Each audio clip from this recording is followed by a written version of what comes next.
हमारे साथ मैं आपसे गुजारिश करता हूं, मैं कुछ नारे लगाऊंगा और आप अगर उसको दोहराएंगे तो मुझे बड़ी खुशी होगी।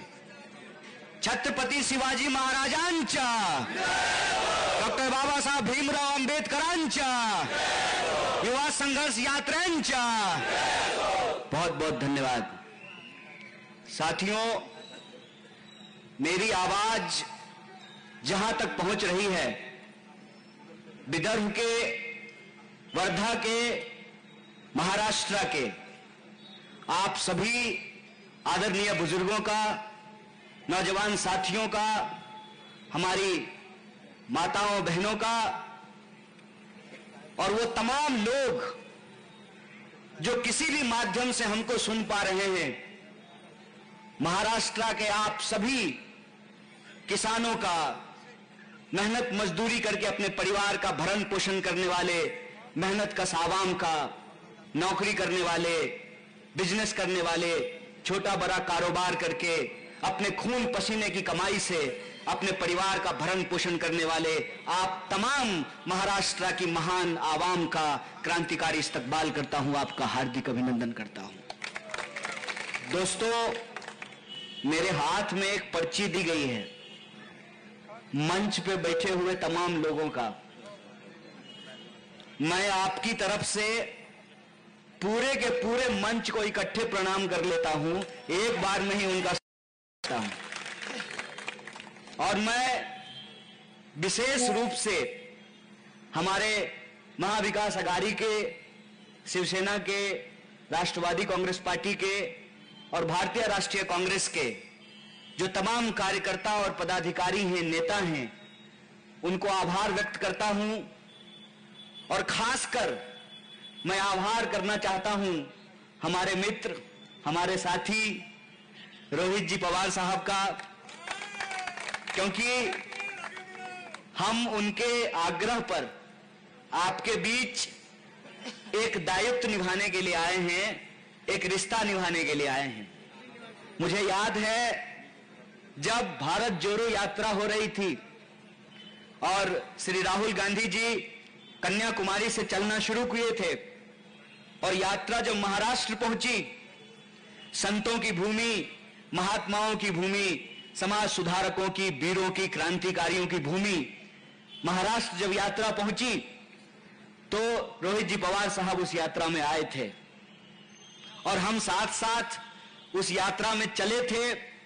और आज जब वो युवा संघर्ष यात्रा निकाले हैं, युवा संघर्ष यात्रा लेकर के नागपुर की तरफ जा रहे हैं, तब यह गठबंधन का धर्म है, यह कर्तव्य है, उस कर्तव्य का निर्वहन करने के लिए आज मैं यहां उपस्थित हूं आपके बीच। मैं आभार व्यक्त करना चाहता हूं आप सभी युवा साथियों का जो लगातार इस युवा संघर्ष यात्रा में पैदल चल रहे हैं, और महाराष्ट्र के लोगों का जो बुनियादी सवाल है, रोजी रोटी, कपड़ा, मकान, शिक्षा, स्वास्थ्य, सड़क, बिजली, पानी और महाराष्ट्र के आत्मसम्मान के लिए पैदल चल रहे हैं, मैं आपको सलाम प्रस्तुत करता हूं, आपको नमन करता हूं। साथियों, मला मराठी येत नहीं, पर मुझे समझ में आती है।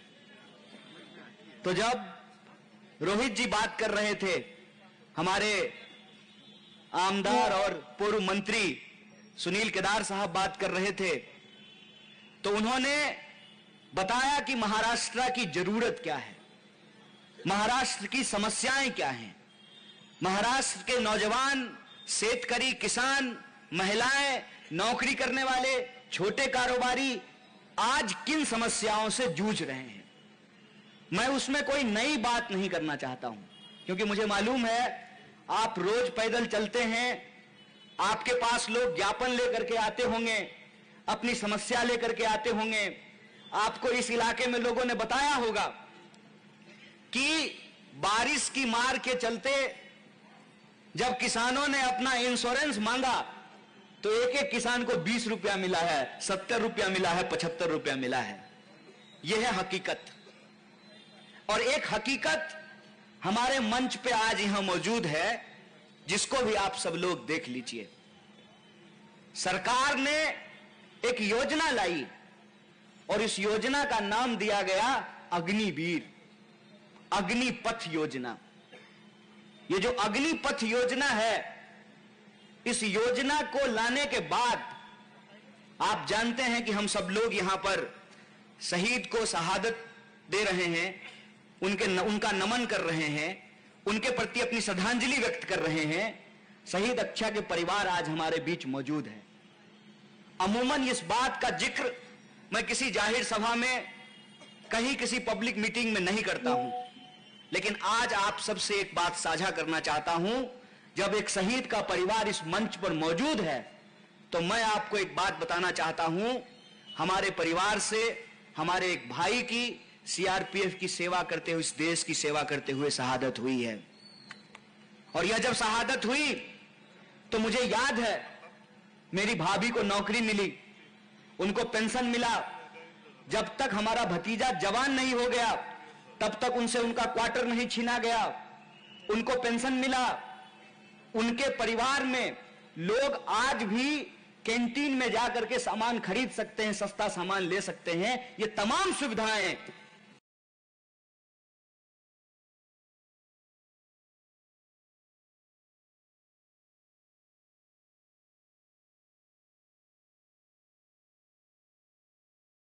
शहीद के परिवारों को दी जाती थी।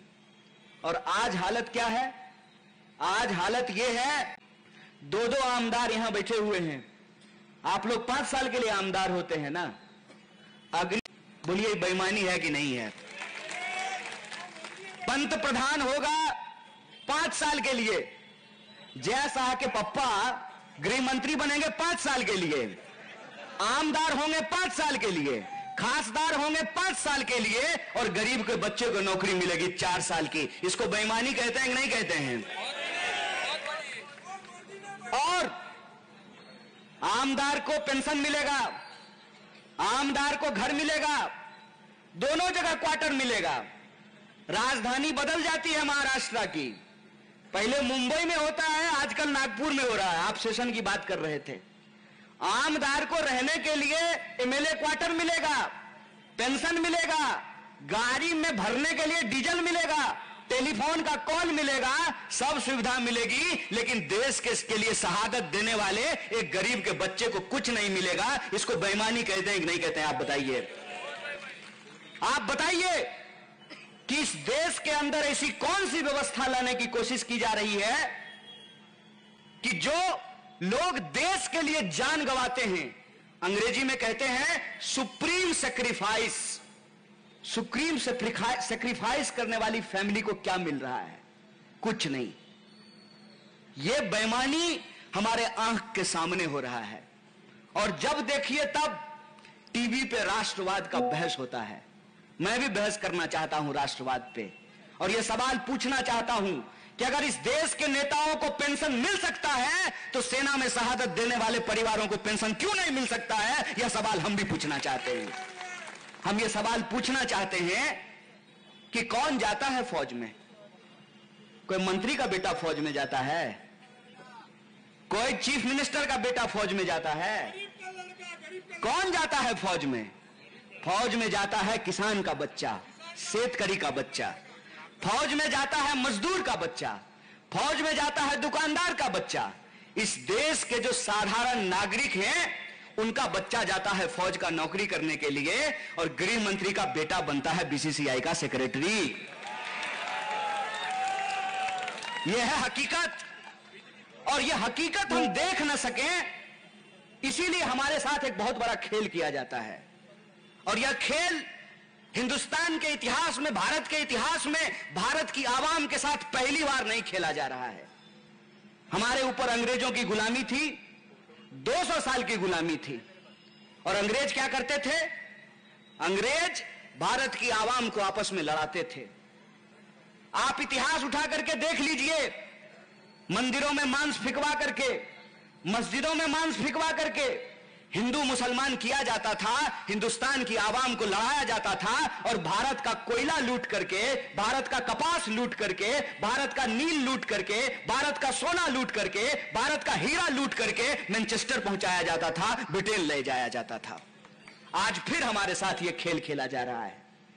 टीवी आपका, रिचार्ज आपका, घर आपका, देखने वाले आप, लेकिन आपका चेहरा उसमें नहीं दिखेगा, आपका मुद्दा उसमें नहीं दिखेगा। आप अपनी टीवी खोल लीजिए, आप अपना टीवी खोल लीजिए, अपना रेडियो खोल लीजिए, अपना मोबाइल खोल लीजिए, दिन भर देखिए और बताइए कि 24 घंटे में कितनी बार आपके रोजी रोजगार की बात हो रही है, आपके बच्चों की नौकरी की बात हो रही है, आपके पेंशन की बात हो रही है, किसानों को उनके जो है फसल के दाम की बात हो रही है, मजदूरों को उनके पक्के वेतन की बात हो रही है। यह मुद्दा आपको सुनाई नहीं देगा। क्यों? इसको क्या कहते हैं? इसको कहते हैं कि जो लोग अंग्रेजों के खिलाफ लड़े, संघर्ष किए, अपनी जान कुर्बान की, देश को आजादी दिलाया, कि आजाद देश में आजाद ख्याल के लोग पैदा होंगे। उस आजाद ख्याल को खत्म करने के लिए, उस आजाद ख्याल को गुलामी की मानसिकता में बदलने के लिए एक बहुत बड़ा खेल हमारे साथ खेला जा रहा है। खेल क्या है? खेल यह है कि जैसे अंग्रेज करते थे, फूट डालो और राज करो, डिवाइड एंड रूल, उसी तरीके से अंग्रेजों के साथ चाय पर चर्चा करने वाले, विक्टोरिया माता की जय बोलने वाले, आजकल भारत माता की जय बोल करके डिवाइड एंड रूल की जगह डाइवर्ट एंड रूल कर रहे हैं। डाइवर्ट एंड रूल कर रहे हैं। ये डाइवर्ट एंड रूल क्या होता है? ये डाइवर्ट एंड रूल हाथ की कलाबाजी होती है, जवान की चापलूसी होती है, और आपका आंख बंद, गिली गिली पम छू, डब्बा गायब। एक विचार आप लोग कीजिए, और खास करके वर्धा के लोगों को यह विचार करना चाहिए कि गांधी जी दिल्ली छोड़कर, गुजरात छोड़कर वर्धा आ गए और आश्रम बनाया, देश की आवाम के लिए, देश की आजादी के लिए। आजकल एक नई परंपरा शुरू हुई है। ये तो दीक्षा भूमि है, नागपुर है, डॉक्टर बाबा साहब भीमराव अंबेडकर ने यहां दीक्षा प्राप्त की है। भगवान बुद्ध होने से पहले सिद्धार्थ थे, सिद्धार्थ। और सिद्धार्थ की जब राज तिलक होने वाली थी, तो राज तिलक छोड़ करके सिद्धार्थ संन्यास धर्म को ग्रहण कर लिए और सिद्धार्थ से बुद्ध बन गए। आजकल नए किस्म के सन्यासी पैदा हो रहे हैं साहब।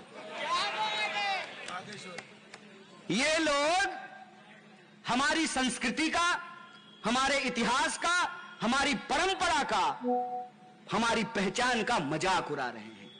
मजाक कैसे उड़ा रहे हैं मैं आपको बताता हूं।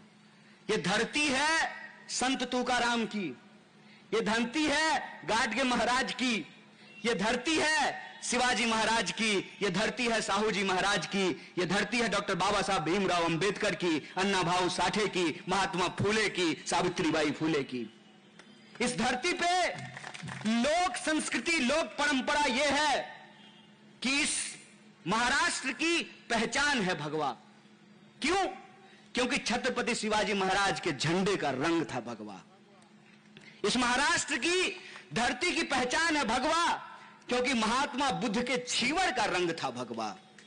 इस महाराष्ट्र की पहचान है भगवा, क्योंकि जब देश आजादी के लिए संघर्ष कर रहा था, 18 साल 20 साल का मराठी नौजवान अंग्रेजों की तोपों के सामने सीना तान कर खड़ा था, और हमारे झंडे का रंग है भगवा। आज एक नारा लगाया जाता है, कहा जाता है राज तिलक की करो तैयारी। अरे डेमोक्रेसी में राज तिलक कब से होने लगा रे? ये तो लोकतंत्र है ना। लोकतंत्र में राजा पैदा होता है कि सेवक पैदा होता है? सेवक का राज तिलक होता है। मैं आपको याद दिलाता हूं, छत्रपति शिवाजी महाराज का भी राज तिलक करने से कुछ लोगों ने मना कर दिया था। इसीलिए उनको लोकनायक कहा जाता है, उनको क्रांतिवीर कहा जाता है। डेमोक्रेसी में, लोकतंत्र में, हमारे संविधान की व्यवस्था में डॉक्टर बाबा साहब भीमराव अंबेडकर ने यह सुनिश्चित किया है कि रोहित भाई का भी वोट एक होगा और आप सब लोग जो नीचे बैठे हुए हैं ना, आपका भी वोट एक होगा। ये हमारे संविधान की ताकत है, ये हमारे संविधान की ताकत है कि रानी के पेट से राजा पैदा नहीं होगा, राजा का बेटा राजा नहीं बनेगा। ये इस जमहूरियत की ताकत है, और इस जमहूरियत की ताकत की भाषा बदली जा रही है, इसकी तस्वीर बदली जा रही है, इसकी तकदीर बदलने की कोशिश की जा रही है। कैसे? हमारे आपके आंख में झूठ झोंक करके। और यह झूठ झोंका कैसे जाता है? एक छोटी सी कहानी मैं आपको सुना देता हूं। मेरी दादी अक्सर कहा करती थी कि बेटा तालाब की तरफ मत जाना, उधर जो पीपल का पेड़ है उस पे भूत रहता है। मैं सुनता रहा। मैंने एक दिन दादी से पूछा, दादी भूत देखी हो? बोली नहीं। तुमको कौन बताया? तो दादी बोली कि मेरी सास ने बताया कि उस पीपल के पेड़ पे भूत रहता है। हमने कहा तुम देखी कभी नहीं? बोली नहीं, हम कभी नहीं देखे कि उस पे भूत रहता है। तो हम बोले कि हम आज जाकर के देख लें कि भूत है कि नहीं है। तो दादी बोली पागल हो, जो गया है सो लौट कर नहीं आया है। हमने कहा कौन गया है? बोली ये तो हमको याद नहीं है कि कौन गया है। मैं सोचता रहा, बचपन बीत गया। जब जवान हुआ तो मैं गया तालाब की तरफ, उस पीपल के पेड़ को देखने के लिए। ना तालाब बचा था ना पेड़ बचा था, बस भूत की याद बची थी। इस बात से मैं आपको यह कहना चाहता हूं कि आप देखिए कि आज दिन भर टीवी हमारे साथ साजिश क्या रचता है। यूक्रेन का चर्चा करेगा, उधर इजराइल का चर्चा करेगा, उधर जो है कभी पाकिस्तान का, कभी नेपाल का, कभी चीन का। यह नहीं बताएगा कि ये बगल में जो केंद्रीय वर्धा विश्वविद्यालय है ना, हिंदी विश्वविद्यालय, उसमें टीचर कितने हैं, उसमें लाइब्रेरी है कि नहीं है, उसमें पढ़ाई होती है कि नहीं होती है। वर्धा में जो स्कूल है उस स्कूल में टीचर है कि नहीं है, टीचर को वेतन मिलता है कि नहीं मिलता है, आंगनवाड़ी के केंद्र में बच्चे पढ़ने आते हैं कि नहीं आते हैं, आंगनवाड़ी की सेविका को मानदेय मिलता है कि नहीं मिलता है, जो आपके आस पड़ोस में दुकानदार है उसको कितनी आमदनी हो रही है, जीएसटी से उसका भला हुआ है कि बुरा हुआ है, नोटबंदी के बाद काला धन आया है कि नहीं आया है, यह कोई सवाल नहीं बताया जाता है। क्यों? क्योंकि यह कहानी ऐसी है ना कि हम दिन भर इस कहानी में उलझे रहेंगे और असली सवाल जो है हम कभी पूछेंगे ही नहीं। मेरा एक बड़ा जिगरी भाजपाई दोस्त है, नहीं वो भाजपा के लोग भी दोस्त हो सकते हैं, इसमें कोई बुराई नहीं है। उसको एक दिन हम सीरियसली पूछे क्या अच्छा एक बात बताओ, क्यों दिन भर भाजपा भाजपा करते हो? तो बोला देश का नाम हो रहा है। हमने कहे कहां,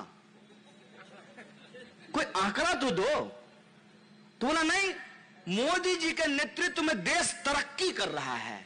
हम बोले कैसे, ये बताओ तो हमको, हम भी मोदी मोदी करना शुरू कर देंगे। समझा तो दो कि हमको तरक्की हो कैसे रहा है। कहा कि हम जो है चांद पे चले गए। तो हम बोले मोदी जी चले गए। जो लोग ये कहते हैं कि बिल्ली का रास्ता काटना अशुभ होता है, उनकी सोच से थोड़ी चांद पे पहुंचे हैं, उस सोच से चांद पे नहीं पहुंचे हैं। चांद पे इस सोच से पहुंचे हैं कि हम सत्य की खोज करेंगे। और सत्य क्या है आज हमारा? सत्य यह है कि लोगों की आमदनी नहीं बढ़ रही है, लोगों को रोजगार नहीं मिल रहा है, शिक्षा दिनों दिन महंगी होती जा रही है, स्वास्थ्य की सुविधाएं महंगी होती जा रही है, किसान को उनके फसल का दाम नहीं मिलता है। कोई किसान अपने बच्चे को किसान नहीं बनाना चाहता है। पीएम अपने बेटा को पीएम बनाना चाहता है, डीएम अपने बेटा को डीएम बनाना चाहता है, डॉक्टर अपने बच्चा को डॉक्टर बनाना चाहता है, एमएलए अपने बच्चा को एमएलए बनाना चाहता है, लेकिन कोई किसान अपने बच्चे को किसान नहीं बनाना चाहता है। बोलिए सच है कि नहीं है? क्यों ऐसा होता है? ऐसा इसलिए होता है कि इस देश में आंकड़ा यह कहता है कि अगर आप किसानी करेंगे तो आपको आत्महत्या करनी पड़ेगी, अपने ही खेत में, अपनी ही पेड़ पे लटक करके आपको अपनी जान गंवानी पड़ेगी। आंकड़ा कहता है, आप महाराष्ट्र के नौजवानों की आत्महत्या की बात कर रहे थे, मैं आपको देश का आंकड़ा देता हूं। इस देश में 1 घंटा से कम समय में सिनेमा भी 3 घंटे का होता है, क्रिकेट मैच भी 5-6 घंटा चलता है। आप गर्लफ्रेंड से बतियाइएगा क्या साहब, तब भी आप 1 घंटा ज्यादा बतिया लीजिएगा। और 1 घंटे से कम समय में, घड़ी देख लीजिए अपना, जब से यह सभा चलनी शुरू हुई है अब तक इस देश के किसी न किसी कोने में कोई ना कोई नौजवान अपनी जान ले चुका होगा।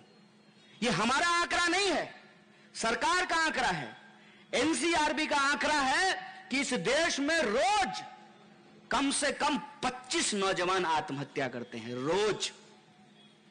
यह चिंता की बात नहीं है। जिस देश में 12,000 से ज्यादा किसान आत्महत्या कर चुके हों, रोज 25 जवान आत्महत्या कर रहे हों, हर मिनट किसी न किसी महिला के साथ बलात्कार हो रहा हो, 45 साल में देश में सबसे ज्यादा बेरोजगारी हो, किसानों को उनके फसल का दाम नहीं मिलता हो, मजदूरों को उनकी मजदूरी नहीं मिलती हो, नौकरी करने के बावजूद आपके पास कोई सुरक्षा नहीं है, न पीएफ मिल रहा है, न ग्रेच्युटी मिल रही है, न पेंशन मिल रहा है। यहां खड़े हैं, पेंशन मिलता है कांस्टेबल साहब, मिलता है कि नहीं मिलता है? अरे बोलिए ना, डर कह रहे हैं, अमित शाह थोड़ी देख रहा है, बोलिए। आप सोचिए इस बात को कि जो नौकरी करता है वर्दी पहन करके दिन रात, पार्टी किसी की हो, अपक्ष हो, विरोधी पक्ष हो, सत्ता पक्ष हो, टोपी पहन करके डंडा लेकर के ड्यूटी में खड़े हैं, इनको पेंशन नहीं मिलेगा। ये बेईमानी है कि नहीं है? ये बेईमानी हमारे आंख के सामने हो रही है। और जब आप टीवी खोलिएगा ना तो नाम हो रहा है। कहां?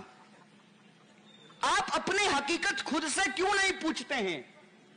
मेरे पिताजी कांग्रेस राज में मजदूरी करके घर बना सकते थे, हम भाजपा राज में एक तो नौकरी नहीं मिलेगी और घर बनाना तो छोड़ दीजिए, अपने बच्चों को भी नहीं पढ़ा सकते हैं, ऐसी हालत है।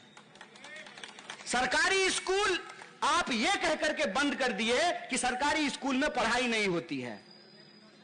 सरकारी अस्पताल आपने यह बंद कर दिया कि सरकारी अस्पताल में इलाज नहीं होता है। मेरा एक प्रश्न होता है कि सरकारी स्कूल नहीं होना चाहिए, सरकारी अस्पताल नहीं होना चाहिए, सरकारी सड़क नहीं होनी चाहिए, सरकारी बिजली नहीं होना चाहिए, सरकारी पानी नहीं होना चाहिए, तो सरकारी प्रधानमंत्री लेकर के ढोलक बजाएंगे? क्यों होता है सरकार? मैं आपको बताता हूं कि आमदार साहब को भी पेंशन और तनख्वाह हमारे आपके टैक्स के पैसे से ही मिलता है, और कांस्टेबल साहब को भी तनख्वाह और पेंशन हमारे आपके टैक्स के पैसे से ही मिलेगा। तो सरकार जो ये बेईमानी हमारे आंख के सामने कर रही है, इस बेईमानी को हमको देखना पड़ेगा। सरकार कहती है कि हम किसानों के खाते में 6,000 रुपया किसान सम्मान निधि पहुंचा रहे हैं। मैं आपको आंकड़ा देता हूं, पिछले लगातार कई महीनों से सरकार ने जो किसानों को, शेतकरियों को किसान सम्मान निधि दिया है, उसमें दिया है 2,60,000 करोड़। और एक झटके में इस देश के जो बड़े धन्ना सेठ हैं, जो बड़े धन कुबेर हैं, उनका जो कर्जा माफ किया गया है वो है 10,60,000 करोड़। बाहर कमाल, किसान को देने के लिए 2,60,000 करोड़ और बेईमान को देने के लिए 10,60,000 करोड़। हाय रे बेईमान! यह बेईमानी रोज बरोज हमारे देश में, हमारे आंख के सामने हो रही है, लेकिन इसमें हम देख नहीं पा रहे हैं। देख इसलिए नहीं पा रहे हैं क्योंकि हमसे दिखाया नहीं जा रहा है, हमको छुपाया जा रहा है, सच बताया नहीं जा रहा है। सच क्या है? सच यह है कि आए दिन लोगों के रोजगार छीने जा रहे हैं। आप पहले इंजीनियरिंग कर लीजिए, इंजीनियरिंग करने के बाद लोग कहेगा एमबीए कर लीजिए। अगर एमबीए ही करना था तो इंजीनियरिंग क्यों करेंगे? और इंजीनियरिंग करने के बाद, एमबीए करने के बाद अगर फेना सरफ ही बेचना है तो उस दुकानदार में क्या कमी हो? तो बेच ही रहा है बिना एमबीए की डिग्री का फेना सरफ। फिर एमबीए का डिग्री करने के लिए हमसे 5 लाख रुपया क्यों लिए? इंजीनियरिंग की डिग्री करने के लिए हमारे माँ बाप से 10 लाख रुपया क्यों लिए? और 10 लाख रुपया लेकर के, 5 लाख रुपया लेकर के, 15 लाख रुपया देकर के वो कागज का डिग्री लेकर के क्या करेंगे? हम भी प्रधानमंत्री की तरह झूठा डिग्री बनवा लेंगे फिर। ये देखिए, आपकी मां बाप विवश हैं, मां बाप विवश हैं कि किसी भी तरह से बच्चों को पढ़ा दें।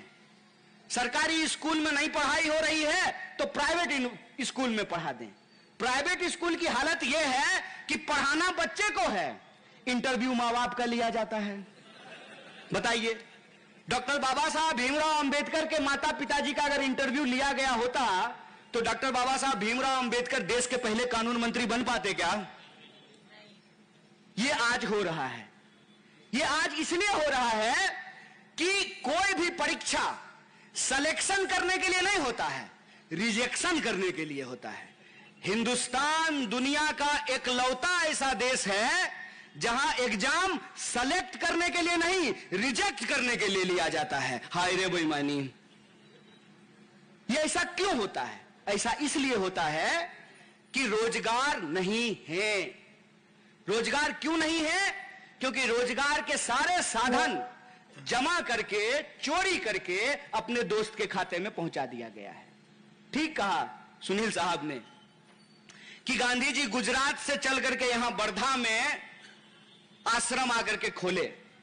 गुजरात से हम लोगों को कोई दिक्कत नहीं है, लेकिन 3 तारीख को जब चुनाव के परिणाम आ रहे थे तो मोदी मीडिया का एक पत्रकार टीवी पे बोल रहा था कि इस चुनाव परिणाम को देख करके ऐसा लगता है जैसे छत्तीसगढ़ बन गया हो मोदीगढ़, मध्य प्रदेश बन गया हो मोदी प्रदेश और राजस्थान बन गया हो मोदी स्थान।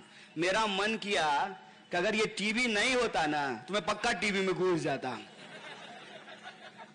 मैं उससे पूछना चाहता हूं कि अगर राजस्थान बन गया है मोदी स्थान, छत्तीसगढ़ बन गया है मोदीगढ़, मध्य प्रदेश बन गया है मोदी प्रदेश, तो क्या आपकी ये इच्छा है कि आप महाराष्ट्र को बनाना चाहते हैं मोदी राष्ट्र? अगर नहीं बनाना चाहते हैं तो मैं युवा संघर्ष यात्रा के अपने सभी साथियों से एक अपील करना चाहता हूं। बोलिए, अपील मानेंगे कि नहीं मानेंगे? इन्होंने वादा किया है राजस्थान में कि हमारी सरकार आएगी तब ये 450 रुपया में सिलेंडर देंगे। समझे? यहां तो है सरकार, यहां है ना सरकार, फडणवीस जी है ना सरकार में। अरे ठीक है, मुख्यमंत्री नहीं है, ठीक है, सरकार तो है ना। तो क्या आप लोगों को, सभी बहनों से मैं पूछता हूं, जब भी आपके पास भाजपा का कोई लोग कागज लेकर के आए तो आप आपसे यही पूछिएगा, बताओ 450 में महाराष्ट्र में कब सिलेंडर दे रहे हो? ये पूछना चाहिए कि नहीं पूछना चाहिए? और ये सवाल जब आप पूछना शुरू करेंगे ना तो जो टीवी में प्रचार आ रहा है ना मोदी की गारंटी, वो प्रचार आना बंद हो जाएगा। वो प्रचार आना बंद इसलिए हो जाएगा कि मैं खुल्लम खुल्ला कहता हूं कि अगर भाजपा की गारंटी होगी तो 5 गारंटी देगी ना तो कम से कम 1 गारंटी पूरा कर देगी। अगर आरएसएस की गारंटी होगी तो अगर 10 गारंटी करेगी तो कम से कम 2 गारंटी पूरा कर देगी। ये मोदी जी का गारंटी है तो गारंटी लिख लीजिए मेरा कि ये कभी पूरा होने वाला नहीं है। और मैं अभी आपको साबित कर देता हूं। देखिए, मोदी जी की गारंटी थी, मुझे याद है। मेरा प्रॉब्लम यही है कि मैं टीवी कम देखता हूं, इसीलिए मुझे सब कुछ याद रहता है। आपको भी मैं याद दिलाता हूं। मोदी जी की गारंटी थी कि हर साल 2 करोड़ नौकरी पैदा की जाएगी। बोलिए, 2 करोड़ नौकरी पैदा हुई? अरे झूठ बोल रहे हैं आप, नहीं हुई। 2 करोड़ नौकरी पैदा नहीं हुई। अच्छा, 15 लाख खाते में आया होगा? 15 लाख भी नहीं आया। तो कौन सी गारंटी पूरी हुई? क्या आप वर्धा से नागपुर अब बुलेट ट्रेन चढ़ के जाते हैं क्या? बोलिए, बुलेट ट्रेन चल गई क्या? 2022 तक सबको पक्का मकान मिल जाना था, मिला? तो कौन सी गारंटी पूरी हुई? यही मैं कहता हूं कि मोदी जी की गारंटी है, मतलब कभी पूरा होने वाला नहीं है। और वक्त का तकाजा देखिए। आप छोड़ दीजिए, अब ये सब बात हम नहीं कहेंगे, वो आप कहिए, आपकी इच्छा है। मैं बस आपको एक बात कहना चाहता हूं कि मोदी जी की गारंटी मतलब ये कभी पूरा नहीं होगी। इसका उदाहरण मैं आपको दे देता हूं। यहां पे बहन जी बैठी हुई हैं, शादी होती है अग्नि को साक्षी मान करके, हिंदू रीति रिवाज से 7 फेरा लेकर के जब शादी होती है तो 7 फेरे में 7 वचन देते हैं कि नहीं देते हैं? क्या शादी होती है ना, 7 फेरा लेते हैं, हिंदू रीति रिवाज से अग्नि को साक्षी मान करके 7 वचन पूरा करेंगे। मोदी जी 7 फेरा लिए थे ना? लिए थे कि नहीं लिए थे? अग्नि को साक्षी मान के, हैं? अग्नि को साक्षी मान करके मोदी जी 7 फेरा लिए हिंदू रीति रिवाज से, और एक महिला को 7 वचन दिया। पूरा किया क्या? 7 जन्म तक साथ निभाने का। जानते हैं उनका क्या नाम है? उनका नाम है यशोदा और मेरा नाम है कन्हैया। बदला तो लेंगे साहब आपसे।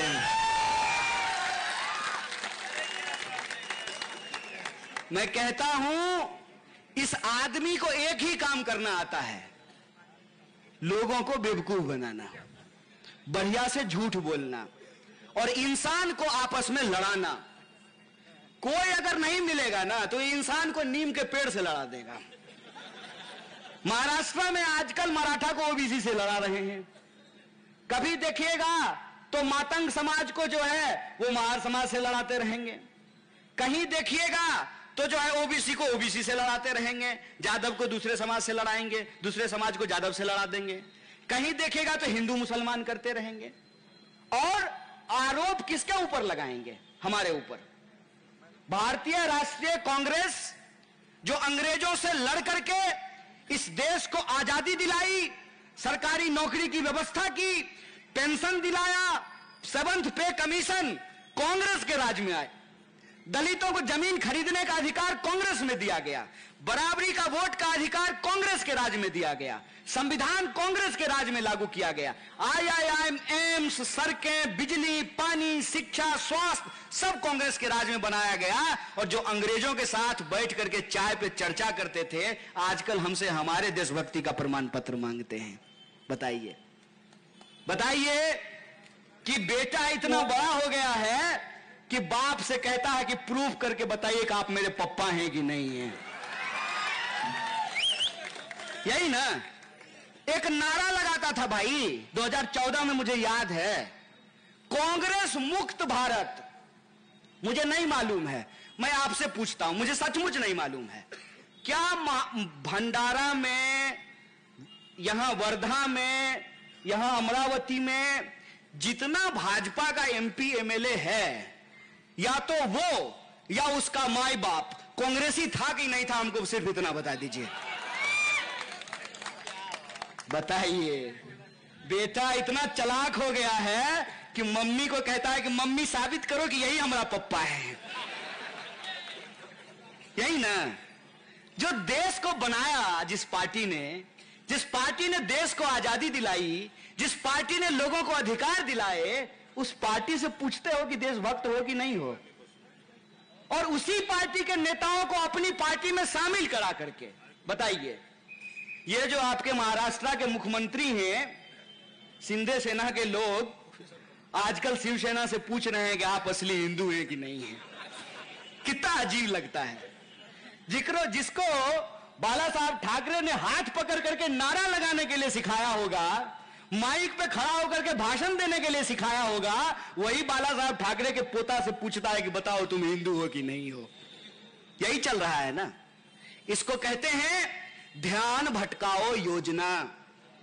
ध्यान भटकाओ योजना क्या है कि महाराष्ट्र की आवाम को आपस में लड़ा दो और महाराष्ट्र की सारी संपत्ति, महाराष्ट्र की सारी इंडस्ट्री अपने गुजराती दोस्त के खजाने में पहुंचा दो। यही खेल चल रहा है।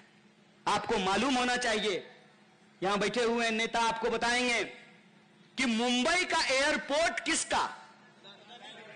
हाँ, जोर से बोलो, डरने की बात नहीं है। अरे ज्यादा से ज्यादा आपके ऊपर जो है सेडिशन का केस कर देंगे। अब पुलिस के लिए भी तो हम ही लड़ेंगे ना, क्या भाई। वो पोर्ट जो है वो अदानी को कैसे मिला? अदानी का एक आदमी इधर गया बातचीत करने के लिए कि ये पोर्ट हमको दे दो। जी ही अदानी का आदमी बाहर निकला कि पीछे से ईडी घुस गया, बोला देते हो कि नहीं देते हो। ये हमारे आंख के सामने हो रहा है। ये हमारे आंख के सामने हो रहा है कि जब जोर से देश की बात की जाती है तो आप समझ लीजिए कि देश की कोई संपत्ति दोस्त के नाम होने वाली है। देश की जनता धर्म में उलझी रहे, जाति में उलझी रहे, भावनाओं को भड़का करके, लोगों को आपस में लड़ा करके हमारी आपकी संपत्ति अपने दोस्त के खजाने में पहुंचाई जा रही है। राहुल जी ने बिल्कुल ठीक कहा है। पॉकेटमार को पॉकेटमारी करते हुए पकड़ लीजिएगा ना ट्रेन में, तो वही जोर से चोर चोर चिल्लाना शुरू कर देगा और वही जोर से चोर चोर करने लगेगा और आपका पर्स भी लेके भाग जाएगा, उसका दोस्त भी भाग जाएगा। आज इस देश में क्या हो रहा है? सिर्फ और सिर्फ राजनीति के द्वारा लोगों की भावनाएं भड़काई जा रही है। मैं तो कहता हूं, अगर सरकार लोगों के खाते में 15 लाख पहुंचा दे, 2 करोड़ नौकरी दे दे, बुलेट ट्रेन चला दे, सबके लिए पक्का मकान बना दे, तो सरकार का विरोध करने का कोई जरूरत नहीं है। सच बात यह है कि सरकार ने एक भी काम पूरा नहीं किया है और काम पूरा करने की बजाय नया नया मुद्दा फेंकते रहते हैं। आजकल एक नया मुद्दा लेकर के आए हैं, भ्रष्टाचार का। मैं किसी व्यक्ति के ऊपर कोई कमेंट नहीं करना चाहता हूं, लेकिन मैं आपको एक बात जरूर कहना चाहता हूं भाई साहब, रोहित भाई, आपके घर में अगर अगली बार ईडी आए तो आप तुरंत फोन लीजिएगा और कहिएगा कि 1 मिनट अमित शाह से बात कर रहे हैं, ईडी वापस चला जाएगा। यह मैं ट्रिक आपको बता रहा हूं कि जिस किसी को भी इस सरकार से सच पूछने की आदत है, उसके ऊपर तमाम गुनाह जो है वो मुनासिब किए जाएंगे और जो इस सरकार से हाथ मिला ले उसका 100 खून भी माफ किया कर दिया जाएगा। यही सच्चाई है। मैं एक प्रश्न पूछता हूं ना कि मैं अगर बेईमान हूं तो मैं बेईमान हूं, लेकिन ये युवा संघर्ष यात्रा का खेस उतार करके भाजपा का खेस पहन लूं तो मैं ईमानदार कैसे बन जाता हूं? ये जो भ्रष्टाचारी है, जब तक भाजपा में नहीं है तब तक भ्रष्टाचारी है और भाजपा में जाते ही सदाचारी कैसे बन जाता है? इसमें कोई खेल है कि नहीं है? आप सोच के बताइए। और खेल है तो क्या प्रधानमंत्री को यह शोभा देता है कि इस देश के 140 करोड़ लोगों से झूठ बोले और भ्रष्टाचार पे लंबा लंबा भाषण दे? क्या इस देश के प्रधानमंत्री को यह शोभा देता है कि जय शाह को अपने मंच पे बिठा करके उसके पप्पा अमित शाह के सामने परिवारवाद पे भाषण दे? यह शोभा देता है क्या? भाजपा के लोग अपने बच्चों को आमदार बनाए, खासदार बनाए, मंत्री बनाए तो यह परिवारवाद नहीं है। दूसरे पार्टी के लोग अगर उनके बच्चे आमदार और खासदार बन गए तो वो परिवारवादी बन गए। हाय रे बेईमानी। ये सच्चाई हम तमाम लोगों को आंख खोल करके देखना पड़ेगा। हमको देखना पड़ेगा कि आज देश की वास्तविक हालत क्या है। आज देश की वास्तविक हालत यह है कि पढ़े लिखे नौजवानों को रोजगार नहीं मिल रहा है। रोजगार के नाम पे अग्निपथ की योजना लाई गई है कि एक शहीद को भी उसके शहादत का सम्मान नहीं मिल रहा है। यह शर्म की बात है। रोजगार की हालत यह है कि आप इंजीनियरिंग कर लिए हैं, एमबीए कर लिए हैं, आपको रोजगार नहीं मिल रहा है। लेकिन आपका बाप अगर मंत्री है तो आप बीसीसीआई का सेक्रेटरी जरूर बन सकते हैं। यह रोजगार की हालत है। यह हालत है कि इस देश को चलाने वाले जो किसान और मजदूर हैं उनको उनके दाम नहीं मिल रहे हैं, लेकिन जो बेईमान हैं उनको औने पौने दाम में करोड़ों की संपत्ति कौड़ियों के दाम में आज उनको दिया जा रहा है। देश की हालत यह है कि हमको और आपको आपस में लड़ा दिया गया है और हमारे आपके देश की जो संपत्ति है दिनों दिन एक दो हाथों के में पहुंचाया जा रहा है, उनकी तिजोरियों में पहुंचाया जा रहा है। मेरा एक आखिरी सवाल है, इस सवाल को आप सब लोग सोचिएगा और विचार कीजिएगा कि आज हमारे देश के साथ हो क्या रहा है। एक प्रश्न मैं आपसे पूछता हूं, कहते हैं कि हमारी अर्थव्यवस्था दुनिया की सबसे मजबूत अर्थव्यवस्था बन गई है। खुशी की बात है, बजाइए ताली, कोई दिक्कत नहीं है। लेकिन यह प्रश्न पे विचार कीजिएगा ना कि अगर हमारी अर्थव्यवस्था दुनिया की सबसे मजबूत अर्थव्यवस्था बन गई है तो वो 80 करोड़ लोग कौन हैं जो 5 किलो अनाज लेने के लिए लाइनों में लगे हुए हैं? वो 80 करोड़ लोग कौन हैं? इस प्रश्न पे विचार कीजिए कि अगर 5 ट्रिलियन की हमारी इकोनॉमी बन गई है तो देश के 1% लोगों के पास 99% प्रॉपर्टी कैसे जमा हो गई है और देश के 99% लोगों के पास 1% प्रॉपर्टी कैसे है? इस बात को हमको समझना पड़ेगा। आखिरी कोट के साथ मैं अपनी बात को खत्म करूंगा। डॉक्टर बाबा साहब भीमराव अंबेडकर ने एक बात कहा था। उन्होंने कहा कि पॉलिटिकल डेमोक्रेसी जिंदा नहीं रह सकती है जब तक कि हम इकोनॉमिक डेमोक्रेसी लेकर के नहीं आते हैं। इस देश में अगर हम लोकतंत्र बचा करके रखना चाहते हैं, हम चाहते हैं कि हेलीकॉप्टर पर चलने वाला और पैदल चलने वाला का वोट एक हो, अगर हम चाहते हैं कि महिला और पुरुष का वोट एक रहे, हम चाहते हैं कि अमीर और गरीब का वोट एक रहे, तो इस लोकतंत्र को बचाने के लिए हमको यह सवाल पूछना पड़ेगा कि सिर्फ नारों में सबका साथ सबका विकास नहीं, हकीकत में सबका साथ सबका विकास करना पड़ेगा। यह देश 140 करोड़ लोगों का है, तिलक लगाने वालों का भी है, टोपी पहनने वालों का भी है, महिलाओं का भी है, पुरुषों का भी है, सभी धर्म सभी जाति का यह देश है। और इस देश के जो लोग हैं उनका रोजी रोटी, कपड़ा, मकान, शिक्षा, स्वास्थ्य, सड़क, बिजली, पानी, आत्मसम्मान के लिए संघर्ष करना, यही देशभक्ति है, यही देश सेवा है। और मैं बधाई देना चाहता हूं हमारे भाई रोहित पवार साहब को कि आप देशभक्ति का काम कर रहे हैं, आप महाराष्ट्र की जनता का सेवा का काम कर रहे हैं। हम भारतीय राष्ट्रीय कांग्रेस की तरफ से महाविकास आघाड़ी को, इस पूरे के पूरे मंच को आभार व्यक्त करते हैं कि इस लड़ाई को आप आगे बढ़ाइए। इस लड़ाई में कंधे से कंधे मिला करके सबके रोजी रोजगार और अधिकार के लिए हम संघर्ष करेंगे और इस लड़ाई को हर हाल में हम जीतेंगे। आखिरी शेर बोल करके अपनी बात में खत्म करूंगा कि कैसे आकाश में सुराख नहीं हो सकता, एक पत्थर तो तबीयत से उछालो यारो। बहुत बहुत शुक्रिया, बहुत बहुत धन्यवाद। जय हिंद, जय महाराष्ट्र। नहीं भैया, आप ऐसे नहीं जा सकते। हम क्या चाहते हैं? आजादी। क्या चाहते हैं? आजादी। दो शब्द भैया, ये पूरी